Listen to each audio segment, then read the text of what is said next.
Oh, there we go. Balancing. All right. Okay, now I can take the wig off. So just don't breathe on the camera. I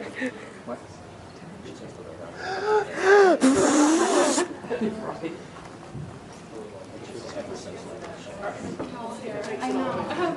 Are we okay? I'll just climb over. How are we doing? Good. Small but enthusiastic.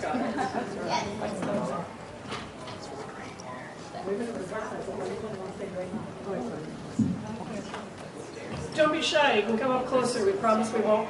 Well, maybe we won't. Promise. We're pretty hot. Well, no, never mind. Any qualifier I give is going to be totally proved wrong. I've missed like 2 of them because I'm like, I don't know where I am. I get lost in a building somewhere and end up in a mall. And at the end of the panel, if you're interested, I have Women on the Dark Side stickers. So please feel free to come up and grab some.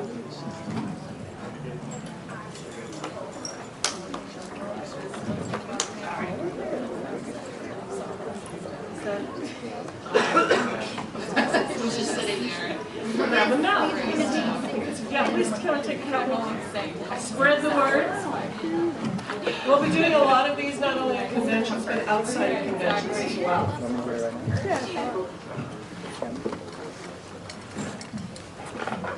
Stickers. Because you can stick them on things. Stick them on your face. Stick them on your face. What's up?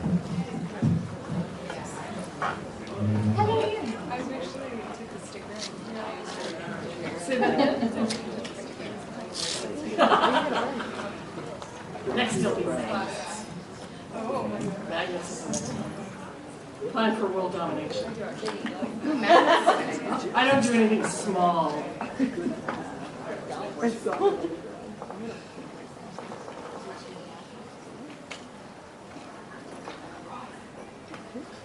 Everyone be quiet. Let's talk about something really personal. Because we're not going to do that. No, not at all. I will warn you before we get started, there will be adult language. Because we're adults. We can't help ourselves. I love when you go to cons and there's a little sign that says, please don't use, profanity. I'm like, also, I've been sleep deprived. I've had insomnia now for like 3 weeks. It's awesome. I'm liable to either collapse on the mic or say super inappropriate things and like just go full on Tourette's. So just saying. That's why. So what we need is live stream. Yeah. Start your cameras now. That's why I invited you on this panel. Thank you, Susan. This is not a panel of women who are going to be shy.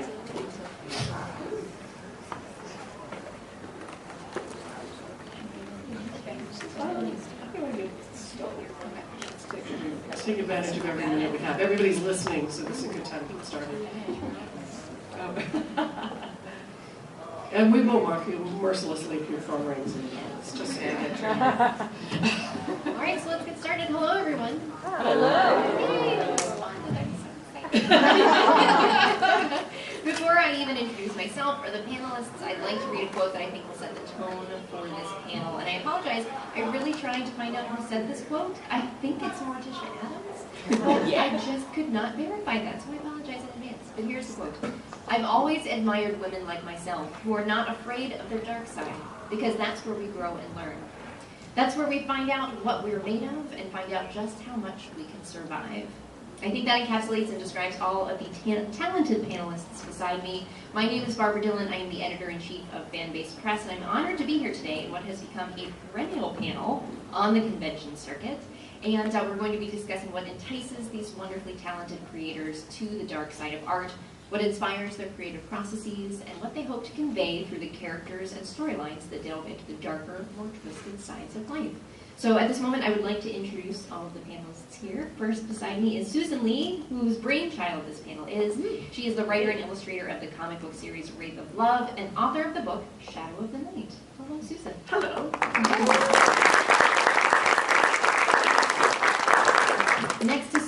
Maria Alexander, Bram Stoker Award-winning author of Mr. Wicker and Son. Maria, thank you for joining us again.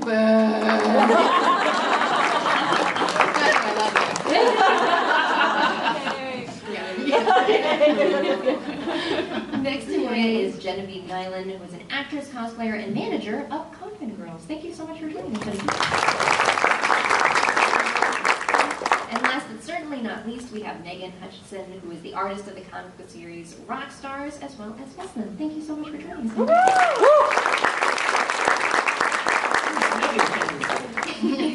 I'm a Megan fan. We all are. Yes. First, I want the audience to learn about you as individuals and how you became creators. So what initially attracted you to the darker side of entertainment? And feel free to jump in whenever you'd like. You know, I've been thinking about this because we've done this panel now. What's this, our fifth time? And I've been thinking about this a lot because we talk about this in our panel. I realized, I grew up in a household that was not necessarily idyllic. I had a mother that I think was undiagnosed, just a tiny bit bipolar. And so my house was always chaotic, but I thought that's how everybody lived. I thought everybody had a mother who would be sort of screaming and crying and sobbing one minute and the next minute like serve you coffee. I thought that was normal. And she loved us fiercely, but I think she was just a little bit batshit crazy. And I think, looking back now, I think that's where a lot of my attraction to the dark side came from, because they raised me, they let me read anything. So I read a lot of Stephen King. I remember watching Hush Hush Sweet Charlotte as a child. And the only thing I remember from that is like the severed head falling down the staircase. And they took us to see, drive-ins where I think my mom thought we were all going to be asleep, and I was the one awake in the back seat watching Lady Sings the Blues at like 8 years old and stuff like that. So I was always drawn to stuff that was not conventional, stuff that was a little bit odd, that didn't quite, this conversation we were having outside, didn't quite fit in the box. So that's the kind of stuff that I was drawn to, and I found it got reaction. And that's, I think, what we all want, is some kind of response. Positive or negative, I really don't care, as long as you have a reaction to it. So I blame my mother for all of it. As we all do. Wow, I've been doing panels like this for many years, and for me, it's multiple reasons. One, I had a spooky childhood. I had a lot of spooky experiences growing up. All the way into my adulthood, had spooky experiences. And that to me is normal, and that's who I am and what speaks to me the most. Also, I had a crazy family. My dad was just a narcissist and, an asshole. And so that drew me to some dark stuff. And they also let me watch anything I wanted on television, let me pretty much read anything I wanted. So I grew up here in LA watching the $1 Million Movie on Saturdays. I don't know if anybody is old enough here to remember that. But it really, that's where I began to love monsters, because there were always monsters on the $1 Million Movie, the specials. So I think that was really it. And then my dad exposed me to Edgar Allan Poe at a really young age. And that's really where it kind of took off. If you want to know a little bit more about how crazy my family was, the Horror Writers Association at horror.org on their blog, they just put up on the 17th of this month an essay that I wrote called The Late Great Halloween Costume Massacre. And it's about my mom becoming obsessed with Hal Lindsey's The Late Great Planet Earth, and how the Antichrist was going to come, and she was lecturing us about that as children, and and then there were shenanigans. So involving Halloween costumes, not my own. So there you go. Oh my God, you're gonna have to give me the link to that. I will. That sounds amazing. Well, I think we can all link, part of our dark side to, some profoundly sad or shitty moments in our childhood.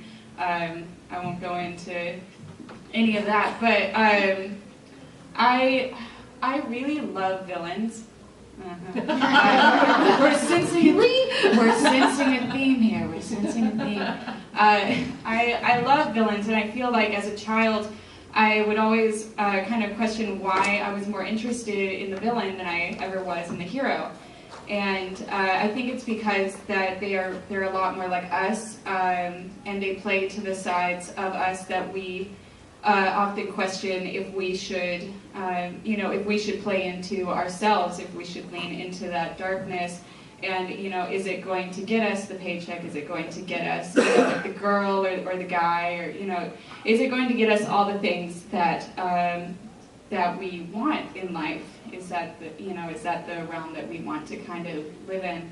And so when I was little, I loved the villains because, I saw a little bit of myself in them, but also it was a little bit taboo. And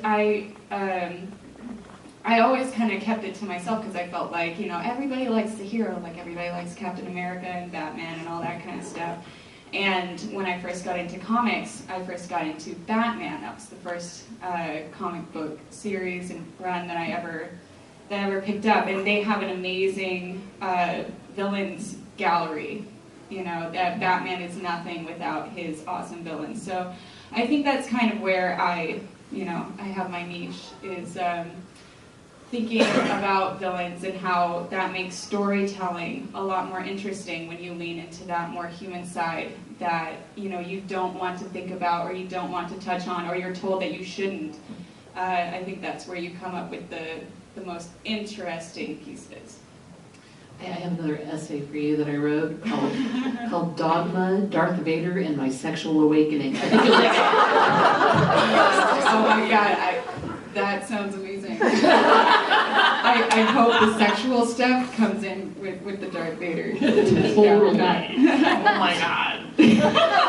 Leather, guys, leather. Mental no. Masks. That's all I gotta say. Masks. Tight leather, We've lost control already. On that note.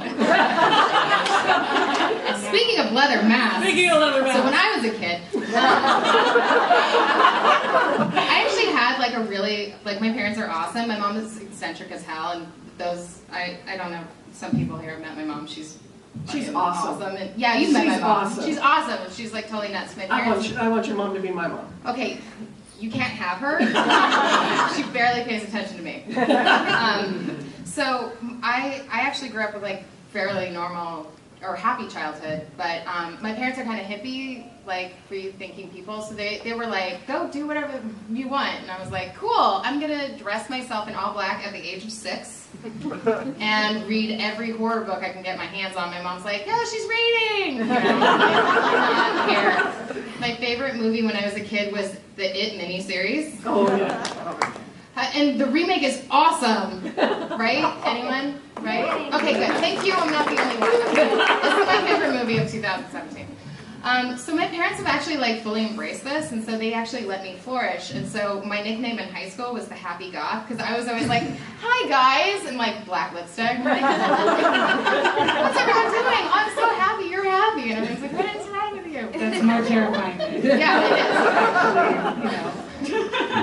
That's stereotype. true. They were probably even more scary. It's very off-putting. They're probably very nice to you too. Yeah, they're like, please don't hex me. Exactly. Which I've stopped doing, so.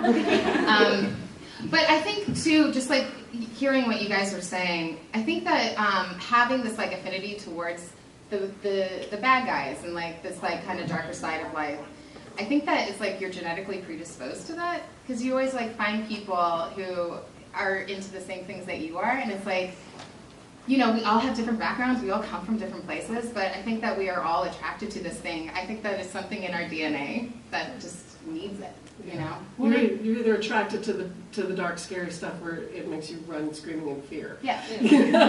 Well, I think that's an important thing for us to do today is we're talking a lot about dark content, and all of these creators work in different entertainment mediums. So for each of you, what does dark content mean? And as both a creator and a fan, what sense does that evoke in you, darker content?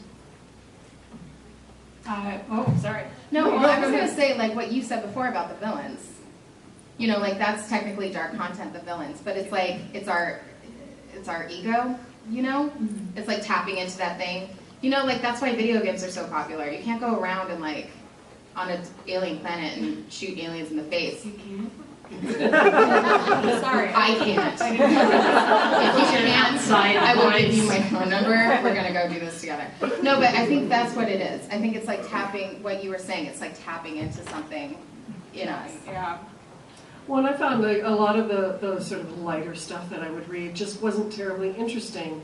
The characters were all sort of two-dimensional and always happy. And in my life, I battled depression constantly. And I'm always on the sort of, every day. If a day goes by and I don't have the suicidal thought twice a day, then, I don't know what to do with myself. But to read characters that are just happy all the fucking time is just not real. We all struggle with the dark side of ourselves. And I think, for me anyway, as a writer, I want to explore that aspect. I want to understand, we put on the face for the public of, smiling and all of that, but yet what is really going on inside of us. And the biggest thing I learned when I went through some very rough stuff, and it's LA, everybody has a therapist. But the best thing that she taught me is I was sitting, my very abusive marriage was ending, and I was sitting crying in her office. And my therapist looked at me and went, it was the first time I had a big breakdown in front of her, and she was like, "This is beautiful. If you can show this side of yourself to people, this is beautiful, and it's powerful, and it's intimate. If you're comfortable enough with somebody to be this open, it is a thing of beauty." And that's kind of what I look for when I'm writing, is what is going to open up, what can I access that maybe we're afraid to look at, that we're afraid to show. And to me, that's when I'm drawn to sort of the darker content. It's more complex characters, it's more complicated characters. It's characters who deep inside might have some really deep psychological problems, and they're struggling with how to fit in with everyday life. Yeah. Well, the dark shit, that's real. That's real, and people try to avoid it. I mean, so if Netflix had a category called miserable British people in hysterical costume, that would be, I'd watch the shit out of that. I already do, kind of. I just started watching That would be like our Victoria. favorite channel. Yeah, Yeah. And it's because that's real. And I recently, I was unemployed, and I was because I just hate myself, apparently. I watched Call the Midwife, like I binge every day. It's so good. It's so good, but it gets really dark really fast, and I cried every single episode. How many seasons have they done? They're still making it. There's like 6 seasons? There's like 8 now. 8? Oh my Yes. God. And they're on PBS. I sat there just like crying every day. My husband come home and he's like, "What are you doing?" And I go, "I'm crying." And they call me midwife, and just like, but I loved it. I loved it because it got to what was real, what was true. I felt vulnerable watching it, and I felt vulnerable a lot growing up as a child with all the violence. One of my first short stories was, it's still up on gothic.net if you want to look at it. It's called The King of Shadows. It was a finalist in the Moondance competition in 2003, which is a competition put on, that's judged by Oprah and Francis Ford Coppola and Variety magazine. It's really dark, and it's really more about how that darkness affects us and how we discover where it comes from. And anyway, it's a very dark fantasy, dark fairy story, I think. And anyway, I'll shut up now. But that was that when I wrote that was when I realized where the darkness was and what it meant to me, is what it said about me. I like what you just said about being vulnerable, and I think, kind of going back to what Genevieve was saying about villains, I think in a weird way the villains are a lot more vulnerable than the heroes are, because the villains are trying to hide their human side and their humanity. So when they are more exposed, they're actually weirdly more vulnerable than our heroes. They're totally broken. But that's the thing about Batman, though, that everybody loves. Batman is just as broken as the villain, as the Joker and everybody else. Yeah, they're all fucking busted. Right. I think for me, I think it stems from like the darkness that we're drawn to. It definitely stems from the idea that we have to be happy. Like society pushes this lifestyle on us that is, you know, you have to, like at the end of life, you have to be happy. Life has to be like a movie. It's inauthentic. Yeah, it's basically like, oh, you get your degree, you get the job, you get your wife or your husband, you get the dog and the picket fence and the house, and then you're happy. And that's not how it works, sadly. I don't mean to spoil the ending. Cinderella is a lie. But that's, you know, life is a lot more gritty than that. And I think that the villains, they have clear-cut goals. And they want them so much. I think their desires outweigh that of the desires of the heroes most of the time, because the heroes usually have these, not superficial goals, but they have very overarching goals, and they're very, they're very like, oh, I want peace for humanity, I want to save the city, I want to, I want everybody to be happy again. And it's like, but that's not a state of being that is, that's constant. Life is fluid, and you're not going to be happy all the time, and you're always going to go through different stages in your life.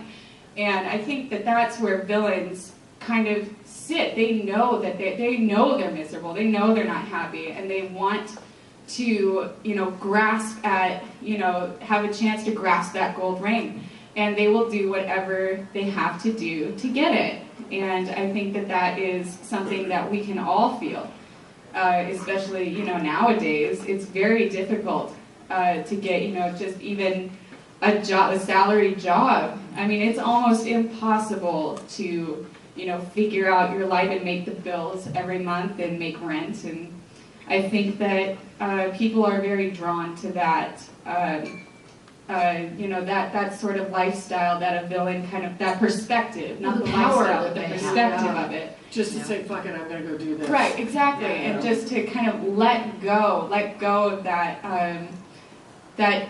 societal need and that norm to live in a state of anomie, to live on the fringes and just kind of be who you are. Yes, but can we please talk about some real life villains that we're dealing with right now? Seriously, the fucking alt-right and these shitheads who were protesting. Was it this morning, last night? I don't know. Saying white lives matter. Fuck those guys. But they're real villains. They are real villains, and and now we're being confronted with them in a way that we've never had to, right. and not for a long time anyway. And now we have to really look at them. And we were patting ourselves on the back, I think, for a while, thinking, oh, we're so progressive, and like we had a black president, and we rock, And then suddenly we realized, oh my God, We're not beyond racism. yeah, oh my God, We're still going back to the Stone Age. Right, we're not beyond it. So I don't know. I mean, it's a wake up. Yeah. I mean, I think this is now the time. This is the time of Wonder Woman. We need the person who can break through that. So I don't even know about the appeal of villains in the general. I mean, we'll see. We'll see how it plays out. I think that it's the tangle, because darkness, like, embracing it isn't necessarily, it's how you go about it. I think that a lot of people, how you deal with it, and how, like, in writing, how your characters deal with it, it either will turn them into, an anti-hero, or it will just turn them into, like, the biggest asshole that you fucking, like, never want to meet. Like, you get Joffrey. Well, I do want to steer back, and I want to kind of pull back the scope a little bit just from the villains to the creators themselves, because we have such talented creators. I want them to talk about their process. By the way. But I do want to pull back the scope in that there are creators and again, a variety of mediums of entertainment that have come to define darkness through their work. Are there specific creators that define darkness in their work for you? And also, what have been some of your most notable inspirations? Well, mine right now, because I'm a multi-hyphenate. I come from a film and theater background. I'm a writer, I'm an artist. One of my biggest influences as a filmmaker was Tarantino. I mean, because, fuck. One of the first short films I made, I gave the assignment to my writing partners with me. I was like, I'm going to write a Tarantino film, but they're going to be two females as the leads in it, and I want Tarantino coming out of their mouths. Because I love what he does, and I love that it's odd and it's quirky and he steals from everybody evenly, but it's all sort of an homage. So I love the way he works as a filmmaker, and he doesn't back away from things. Kill Bill is one of my, both of them, absolute favorite. I've worn them out, the DVDs at home.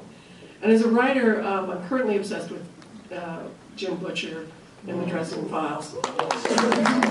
Yeah, Harry Dresden, damn. And I grew up with Stephen King, and I grew up with, Kuntz and those kinds of things. But on the other side of me, I love Barry Levinson as a filmmaker, and I love really good, deep writing. I don't care what it is, whether it's horror, whether it's fantasy, or whatever it is. I want characters that are interesting, period. And films that make me feel something, or writing that makes me feel something. So that's, my influence is a very weird conglomeration of deeply personal stuff like Barry Levinson's films. Avalon, if anybody's seen Avalon, nobody has ever seen that film. It's one of his first films. It is such a beautiful slice of life. And it deals with tragedy, and it deals with sadness, but it also deals with celebration and crazy old people that live in your lives. And somehow I feel like I'm an amalgamation of Barry Levinson and Quentin Tarantino wrapped up together. I always say I'm Quentin Tarantino jacked up on estrogen. That's my pitch. So that's what influences me. Excuse me. Not really. Well, I moved to LA almost 21 years ago as I was doing a film mentorship with Clive Barker. And around that same time, about a year before, I'd become friends with Neil Gaiman online. We had a correspondence. And I would have to say they both had, in their own way, a profound effect on me. And like when I wrote Mr. Wicker, it was originally a screenplay, and it was a finalist in the Nickel Fellowship. Or not a finalist, sorry, I lied. It was a quarterfinalist. And but the way I would pitch it was I said, well, if Neil and Clive and I had a threesome, this would be the love child. And I still mean that, and it went on to win the Bram Stoker Award in the first novel category in 2014. And then, and I think even though I feel, I've incorporated other influences, I very, very much love Tim Powers and Joe Hill. I like his dad. He's a pretty good writer. But mostly, like Snowed, which also won the Bram Stoker Award in the YA category this year, and it was nominated for the Anthony Award in the YA category as well, and that's given out by the World Mystery Convention, so it sort of straddles both worlds. I feel like I've also incorporated people like Philip Pullman.